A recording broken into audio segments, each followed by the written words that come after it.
नमस्ते प्यारे विद्यार्थियों, आप सबको स्टडी मैथ यूट्यूब चैनल में आप सबका हार्दिक स्वागत है और अभिनंदन। मैं लेकर आया हूं कक्षा 5 की गणित, जो बहुत ही आसान तरीके से। तो अपन पिछली वीडियो के अंदर प्रश्न वाली 5.2 गुणज एवं गुणनखंड के अंदर गुणनखंड की चर्चा कर रहे थे, क्योंकि 5.2 के अंदर केवल गुणनखंड के बारे में चर्चा करेंगे और गुणनखंड का मतलब भी अपन अर्थ भी समझे थे कि गुणनखंड का जो अर्थ होता है वो होता है कि जो दी गई संख्या के अंदर किन किन संख्याओं का भाग जाता है, वो पूरा जाता है, वही गुणनखंड कहलाते हैं। तो कल अपन ने पहला प्रश्न कंप्लीट कर लिया था और आज अपन पढ़ने जा रहे हैं दूसरा प्रश्न। जो सबसे पहले दूसरे प्रश्न को पढ़ेंगे अच्छे से कि प्रश्न के अंदर क्या दिया गया है और क्या अपन को पूछा गया। तो चलिए आइए प्रश्न की शुरुआत करते हैं कि दी गई संख्याओं के समान गुणनखंड ज्ञात कीजिए। अब अपन को जो संख्या दे रखी है प्रश्न के अंदर, उन संख्याओं का समान गुणनखंड ज्ञात करना है। तो अपने पास में देखो दो संख्याएं दे रखी है। पहला क्या है, 8 व 12। 8 व 12 का समान गुणनखंड अपन को लिखने हैं। तो सबसे पहले अपन लिखेंगे 8 के गुणनखंड। किसके लिखेंगे? जब भी अपन हल की शुरुआत करते हैं तो अपन लिखेंगे 8 के गुणनखंड। आपको क्या लिखना है? 8 के गुणनखंड। तो पहले मैंने आपको ये बता दिया था कि आपको गुणनखंड कैसे ज्ञात किया जाता है। तो गुणनखंड मतलब कि अंतिम जो गुणनखंड वाली जो अंक या संख्या आएगी वो 8 आएगी, क्योंकि 8 का पूछा है, क्योंकि 8 में 8 का भाग पूरा जाता है। तो सबसे पहले 1 का भाग जाता है पूरा। 1 के बाद में देखो 2 का जाता है, 2 के बाद में 3 का नहीं जाता है, 4 का जाता है, 4 के बाद में देखो 5, 6, 7 और 8, खुद 8 स्वयं का जाएगा। तो जो 8 के जो पहले गुणनखंड होंगे वो 1, 2, 4 और 8। ऐसे प्रश्न कई बार आपको जो बोर्ड एग्जाम के अंदर पूछे जाते हैं। ऐसे प्रश्न आपको सीख के जाने जरूरी है, क्योंकि अगर सीख के नहीं गए तो वहां पे आप कुछ नहीं कर पाओगे, क्योंकि आप नन्हे मुन्ने बच्चे हो, इनको बहुत बार प्रयास करना पड़ता है और जो बच्चा प्रयास करके जाता है वही सीखता है। चलिए उसके बाद में 12 के गुणनखंड भी आपको आना चाहिए और एग्जाम के अंदर भी आपको इसी प्रकार लिखने हैं। अगर इस प्रकार नहीं लिखोगे तो आपको अच्छे नंबर नहीं मिलेंगे, अगर इस प्रकार लिखोगे तो बहुत ही अच्छे नंबर मिलेंगे। तो 12 के गुणनखंड अपने पास में कौन कौन से? देखो 1 का भाग जाता है, फिर उसके बाद में 2 का भाग जाता है और उसके बाद में 3 का भी भाग जाता है, क्योंकि 4 3 12, 3 का भाग पूरा जाता है। उसके बाद में 3 के बाद में 4 का भी भाग जाता है, देखो 4 3 12, 4 के बाद में 5 का नहीं जाता, 6 दूने 12, मतलब कि 6 का भाग जाता है। किसका भाग जाता है? 6 का भाग जाता है। 6 के बाद में 7 8 9 10 11 और 12 खुद का जाएगा, स्वयं 12 का जाएगा। अब देखिए ये हो गए 12 के गुणनखंड। अब अपन को तो इसमें से क्या चाहिए? समान गुणनखंड चाहिए। तो अपन को कैसे लिखना है कि 8 व 12 के समान गुणनखंड अपन को लिखना है। समान गुणनखंड।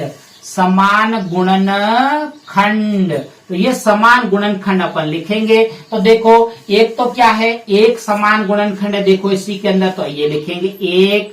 उसके बाद में देखो 2 दोनों में समान है, तो लिखेंगे कितने? 2। उसके बाद में देखो 4 समान नहीं है, 3 समान नहीं है, 4 समान है, सॉरी ये देखो 3 नहीं है, 4 पड़ा, याद देखिए ये देखो 4 समान है, तो अगला 4 आएगा। उसके बाद में 6 8 और 12 कोई समान नहीं है। तो ये हो गए 8 व 12 के, मतलब दोनों संख्याओं के अंदर उसके गुणनखंड एक जैसे है। तो वही है, देखो 1 2 और 4, जो 12 के अंदर भी है और 8 के अंदर भी है। मुझे उम्मीद है कि आपको ये प्रश्न बहुत अच्छे से समझ में आया है, क्योंकि अक्सर बच्चों को प्रश्न समझ में आना जरूरी है। आपको मैं एक तरीका बताता हूं कि आप इसको 1 2 बार 3 बार 4 बार, कमजोर कोई नहीं, कमजोर अपनी नीयत से कमजोर होते हैं। अगर अपनी इच्छाएं अगर लंबी हो, सोच लंबी हो, तो कभी आप कमजोर नहीं होते, क्योंकि इनको 2-3 बार देख के लिखो। उसके बाद में बिना देख के 2-3 बार प्रयास करोगे तो अपने आप समझ में आ जाएगा। ये अगर बिना प्रयास किए तो कभी कुछ समझ में नहीं आता। अब इसी का दूसरे का देखो, दूसरा देखिए कि 10 व 20 के समान गुणनखंड ज्ञात कीजिए। क्या ज्ञात करना है? समान गुणनखंड। तो सबसे पहले लिखेंगे 10 के गुणनखंड। क्या लिखेंगे? 10 के गुणनखंड। 10 के गुणनखंड क्या होते हैं? देखो 1 का भाग देखो पूरा जाएगा, इसके अंदर 2 का भी भाग पूरा जाएगा। उसके बाद में देखो 3 का नहीं जाता, 4 का नहीं जाता, 5 का जाता है, देखो 5 दूने 10। उसके बाद में 5 के बाद में सीधा किसका जाएगा? 10 का भाग जाएगा। किसका जाएगा? 10 का भाग। उसके बाद में देखो 20 के चाहिए अपन को, तो 20 के भी लिख देंगे। 20 के गुणनखंड। तो देखो 20 का गुणनखंड क्या होगा, देखो 1 का भाग जा रहा है, 1 के बाद में देखो 2 का भी जा रहा है, 2 के बाद में 3 का नहीं जाएगा, 5 चौके 20 मतलब कि 4 का भाग जाता है, 4 के बाद में 5 का जाता है, देखो 5 चौके 20, 5 के बाद में 6 7 8 9 10 का भाग जाता है, देखो 10 दूने 20, उसके बाद में सीधा किसका जाएगा, 11 12 13 किसी का नहीं जाएगा, किसका जाएगा सीधा डायरेक्ट 20 खुद का स्वयं का जाएगा। तो ये हो गए 20 के गुणनखंड, क्या हो गए 20 के गुणनखंड। अब अपन को तो क्या चाहिए, दोनों के समान गुणनखंड चाहिए, तो अपन को लिखना है 10 व 20 के समान, 10 व 20 के समान गुणनखंड, समान गुणनखंड, 10 व 20 के समान गुणनखंड। तो 10 व 20 के देखो एक तो अपने पास में 1 प्राप्त हुआ है तो अपन लिखेंगे 1, उसके बाद में 2 प्राप्त हुआ है तो लिखेंगे 2, दोनों में देखो समान है, और उसके बाद में 4 है नहीं, 5 समान है तो लिखेंगे 5, क्रम वाइज चलना कि अपने पीछे न रह जाए कोई 5। उसके बाद में देखो 10 समान है तो अपन लिखेंगे 10, और 20 अगला है नहीं इसके ऊपर वाले के अंदर। मुझे उम्मीद है कि आपको ये भी प्रश्न दूसरा जो दूसरे का दूसरा है वो अच्छे से समझ में आए। अब अपन शुरुआत करते हैं तीसरे की।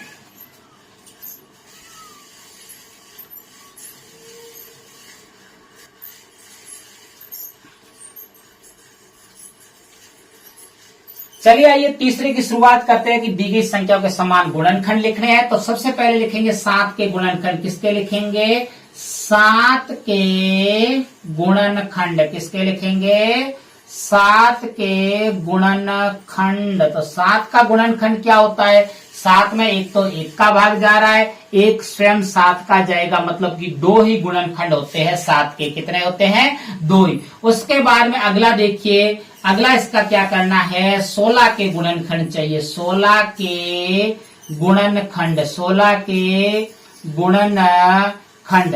तो जो 16 का गुणनखंड होगा वो देखिए कि 16 में 1 का भाग भी जा रहा है, 2 का भाग भी जा रहा है, उसके बाद में 4 का भाग, 3 का नहीं जाता है, 4 का भाग देखो 4 चौके 16, उसके बाद 5 6 7 8, 8 दूनी 16, और उसके बाद में 8 के बाद में 9 10 11 12 13 14 15 16 खुद का जाएगा, कितना किसका जाएगा 16 खुद का जाएगा। ये हो गए 16 के। और उसके बाद में अपन को तो क्या चाहिए, दोनों का समान चाहिए, तो 7 व 16 के समान, 7 व 16 के समान गुणनखंड, गुणनखंड।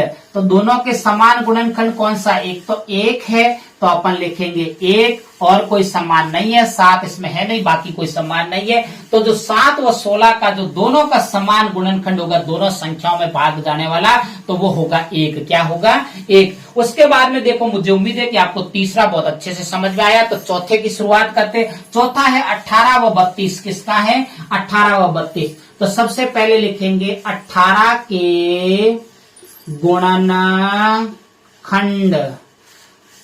अब देखो 18 के गुणनखंड कितने होंगे, एक तो 1 का भाग जाएगा, एक 2 का जाएगा, एक 6 3 18 मतलब 3 का भी भाग जाएगा, 3 के बाद में 4 का भाग जाएगा नहीं, 5 का 6 6 3 18 मतलब 6 का भाग जाएगा, 6 के बाद में 7 8, उसके बाद में 9 का भाग जाएगा, देखो 9 दूनी 18, उसके बाद में 9 के बाद में और किसका जाएगा इसके अंदर, खुद 9 10 11 12 13 14 15 16 17 और 18, खुद 18 स्वयं का जाएगा, कितना जाएगा 18 स्वयं का जाएगा। ये हो गए 18 के गुणनखंड। उसके बाद में अपन को किसके चाहिए 32 के चाहिए। तो अपन कोई भी संख्याओं के गुणनखंड लिख सकते हैं, क्योंकि दी गई संख्या में सभी जो पूरा भाग जाने वाली संख्या है वही गुणनखंड कहलाती है। क्या कहलाती है, गुणनखंड कहलाती है। अब देखो 32 में 1 का भाग जा रहा है, उसके बाद में देखो 2 का तो जाएगा ही, 2 के बाद में 3 का भाग क्या जाता है, देखो 3 का भाग इसके अंदर नहीं जाएगा,